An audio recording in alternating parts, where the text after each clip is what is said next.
Nandu yang memegang handphonenya memandang ke arah layar kotak di hadapannya dan mendengarkan sebuah pesan suara.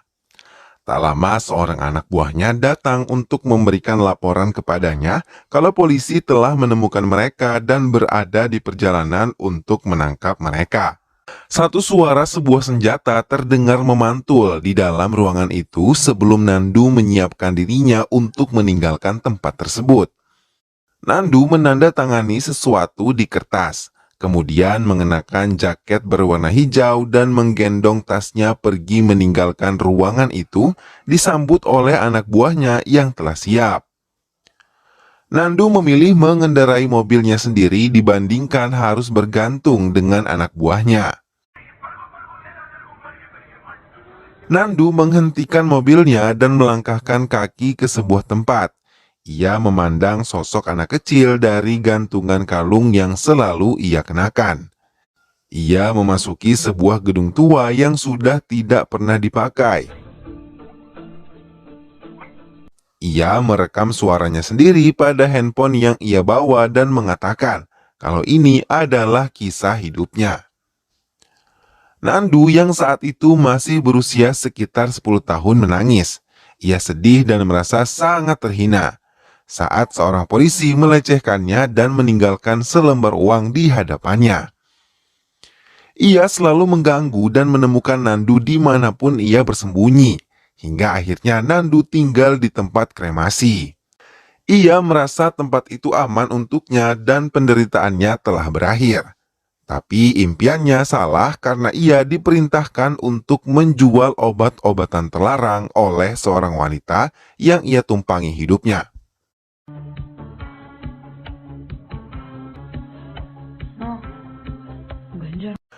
Nandu yang sudah terbiasa menjual obat-obatan terlarang membentuk geng saat ia berumur 18 tahun. Bahkan ia sering keluar masuk penjara karena kedapatan mencuri. Hingga ia menemukan ayahnya Raja Badar, namun kedatangan Nandu malah membuat Raja Badar meracau dan mengatakan kalau Nandu bukanlah putranya, melainkan hasil perselingkuhan istrinya pada pria lain. Hal itu sangat menyakitkan Nandu saat tahu jati dirinya. Hingga saat ia tengah merenungi nasibnya, beberapa warga berteriak dan memanggil Nandu, mengatakan kalau ayahnya telah meninggal dunia. Hingga dengan uang seadanya, ia membuat upacara kremasi untuk ayahnya. Sejak itu, Nandu resmi menjadi yatim piatu. Hingga ia berkenalan dengan seorang gadis penjual burung bernama Laksmi. Nandu mulai menyukainya dan mencoba mendekatinya. Laksmi yang juga menyukai Nandu merasa senang ketika Nandu mengatakan cintanya. Nandu bahkan merasa sangat beruntung ketika Laksmi juga mencintainya. Nandu yang ingin memberikan uang pada Laksmi membuatnya memutuskan untuk merampok lagi.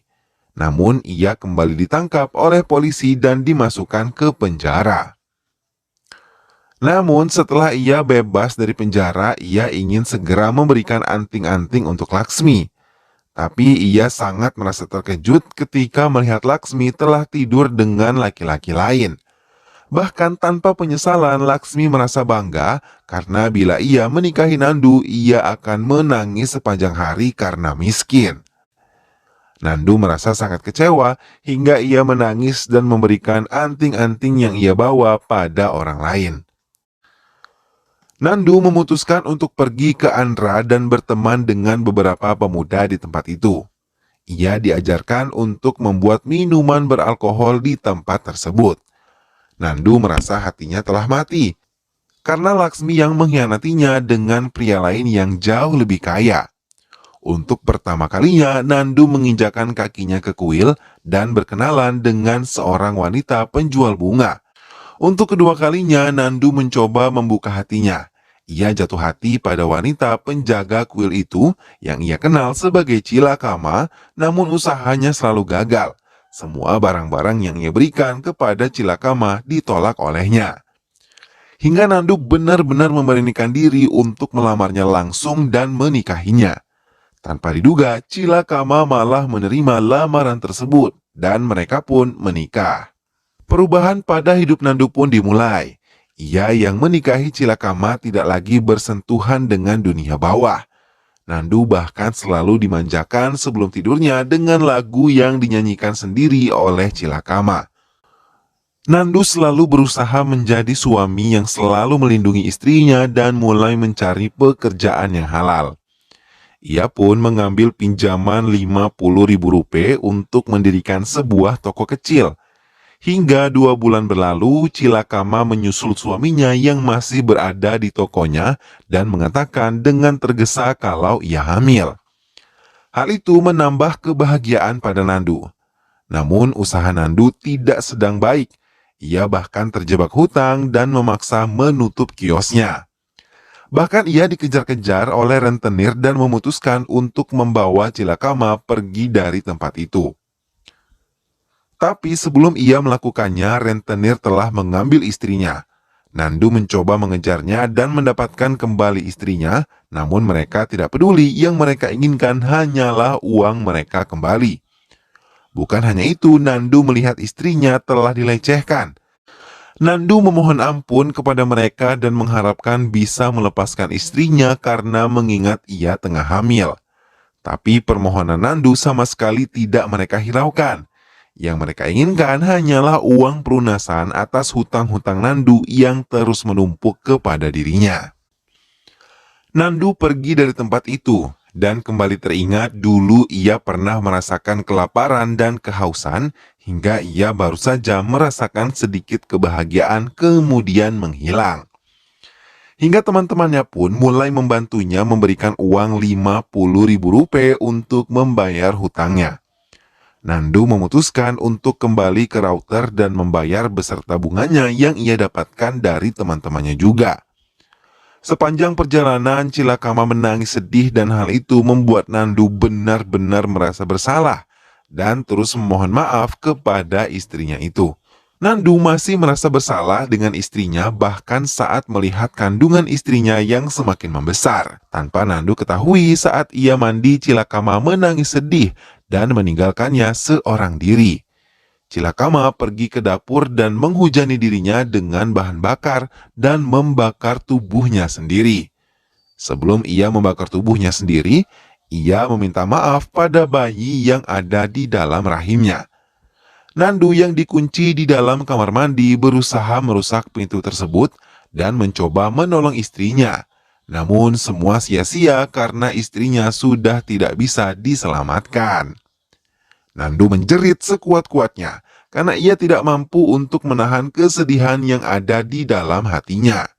Nandu pun pergi ke kuil untuk menumpahkan semua yang ada di dalam hatinya.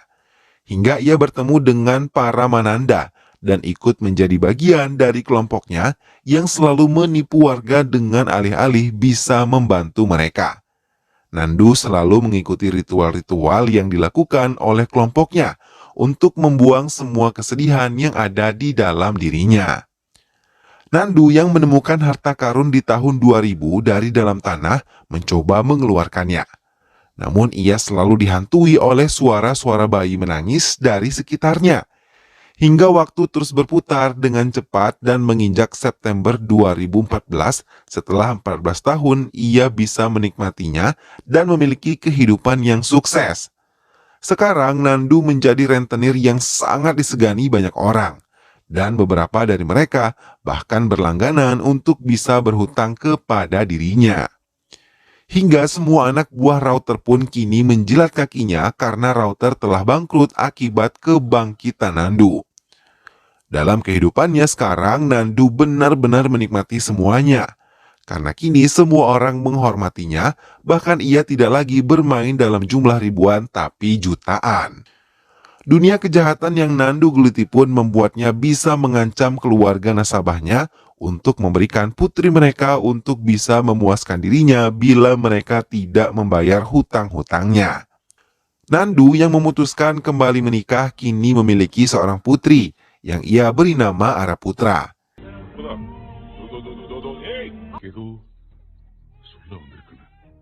Ia lebih banyak memberikan waktunya untuk putrinya dan melakukan semua bersama-sama.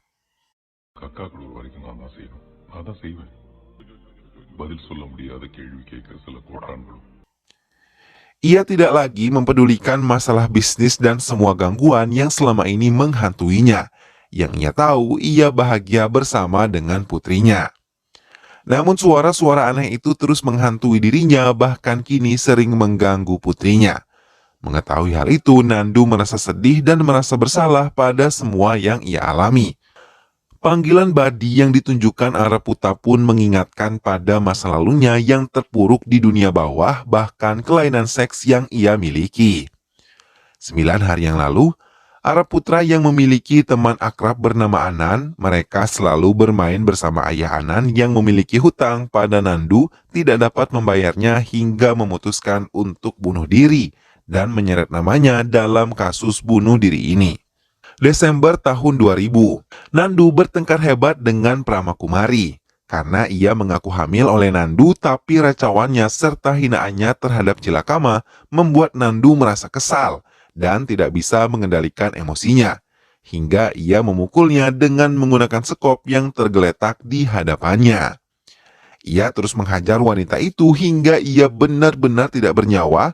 Ia tidak peduli kalau wanita itu tengah mengandung bayi miliknya. Setelah menghabisinya, ia menguburnya di tempat itu hingga sejak saat itu suara bayi mulai muncul di kehidupannya, membuatnya merasa sangat terganggu. Nandu menangis, marah dan menjerit untuk mengusir suara bayi-bayi itu dari telinganya. Dan tiba-tiba Araputa datang dan marah kepadanya sambil mengatakan kalau dirinya adalah pembunuh ayah Anan.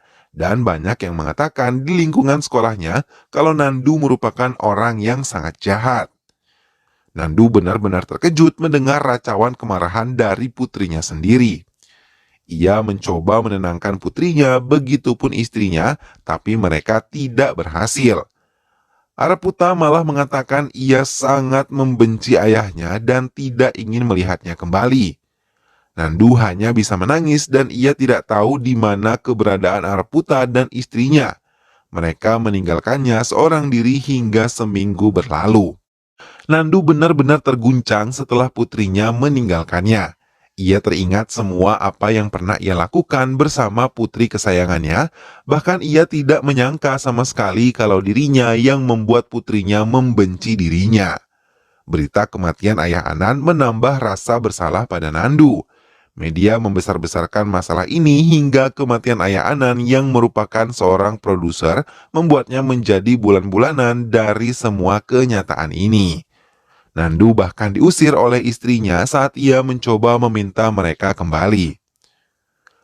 Nandu ketakutan saat polisi tahu keberadaan dirinya. Ia tahu ada pengkhianat di antara anak buahnya hingga polisi bisa mencium keberadaannya. Nandu yang sejak tadi menelpon istrinya tidak menyadari kalau tas yang berisi senjata tertinggal. Nandu berjalan tak tentu arah hingga ia menemukan tas yang berisi senjata api. Ia mengambilnya dan mencoba menantang polisi yang ingin menangkapnya.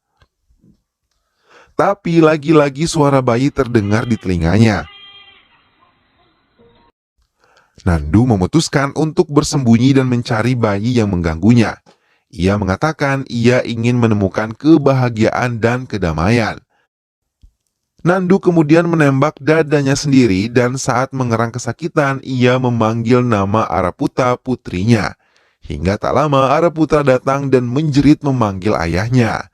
Mendengar suara putrinya membuat kebahagiaan tersendiri bagi Nandu dan ia berjanji akan bertahan hidup, namun sampai helaan napas terakhirnya Araputa belum menemukannya. Dan film pun selesai.